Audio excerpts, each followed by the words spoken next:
ಹಸುರಿನ ಬನಸಿರಿಗೆ ಒಲಿದು ಸೌಂದರ್ಯ ಸರಸ್ವತಿ ಧರೆಗಿಳಿದು ಆಹಾ ಓಹೋ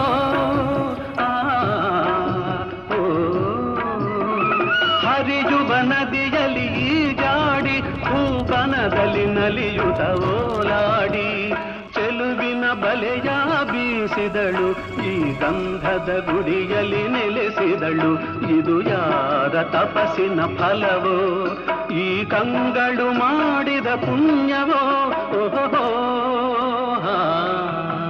ನಾವಾಡುವ ನುಡಿಯೇ ಕನ್ನಡ ನುಡಿ ನಾವಿರುವ ತಾಣವೇ ಗಂಧದ ಗುಡಿ ಅಂದದ ಗುಡಿ ಗಂಧದ ಗುಡಿ ಚಂದದ ಗುಡಿ ಶ್ರೀಗಂಧದ ಗುಡಿ ಆಹಾ ಆಹಾ ಓಹೋ